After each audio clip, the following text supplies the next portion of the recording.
In chapter 3, tragedy strikes. The mother, Carolyn, she's Carolyn Frankenstein now. She's not Carolyn Beaufort anymore. Dies because Elizabeth contracts, I think it's scarlet fever. I have it right here before me. And Caroline doctors her, nurses her, gets the disease, and she dies instead. And so again, we have then the motherless children, just like Mary Shelley was a motherless child. And this is when Victor really gets the bug in his head to stop death. That is basically what he's going for. He wants to find a way to conquer death. And so he starts out, again, he is fated by his reckoning to do this. And he says at the beginning of chapter 3, I need not describe the feelings of those whose dearest ties are rent by that most irreparable evil, the void that presents itself to the soul. So he is saying that death is evil, and it is because his mother has died. And at this point, he's just about ready to go away to Ingolstadt to go to college. And when he does, he is going to then start his experiments. But also a little couple pages later, he said, I ardently desired the acquisition of knowledge. And the reason why I'm going to keep harping on this is because later in the book, we are going to see how knowledge affects him and how he changes his mind. And so he gets to his school, and he is taking classes. And he is taking a class that's in on a lecture of Mr. Waldman. Now, it has the M there, and I think that's supposed to be for Monsieur, but it's Geneva, whatever. But, okay, I'm geographically ignorant, and I admit that. But it is a French designation. I'm just going to call him Waldman.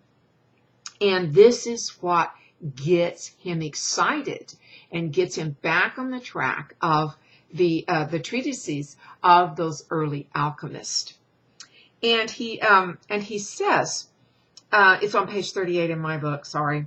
I had retrod the steps of knowledge along the paths of time and exchanged the discoveries of recent inquirers for the dreams of forgotten alchemists. Besides, I had a contempt for the uses of modern natural philosophy. It was very different when the masters of the science sought immortality and power. Such views, although futile, were grand, but now the scene was changed.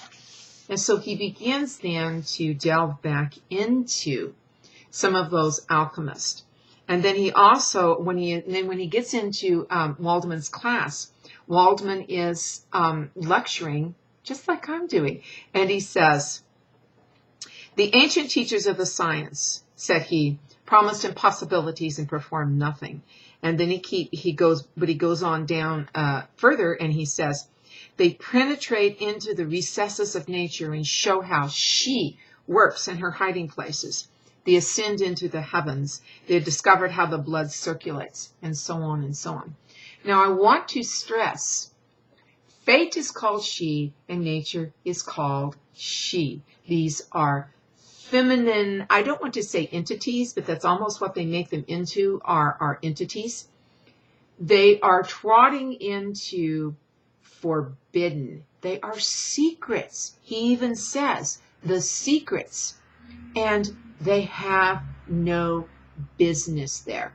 Now, whether it is because they are men or merely because they are human, I will allow you to draw your own conclusions. But they are violating the order of nature, especially Victor. When he begins to do his experiments and creates his creature, he is totally violating what nature is all about. He wants to conquer death, but death is an integral part of life. Now think about that. If we didn't die, there could be no life. If you even think about every human that has ever been born still being alive on the face of the earth today, you would see we might be alive, but we would be totally and utterly miserable.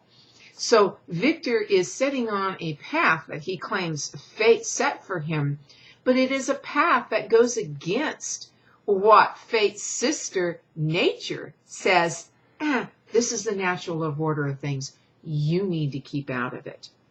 But Victor continues on, and he says at the end of chapter 4, thus ended a day memorable to me. It decided my future destiny.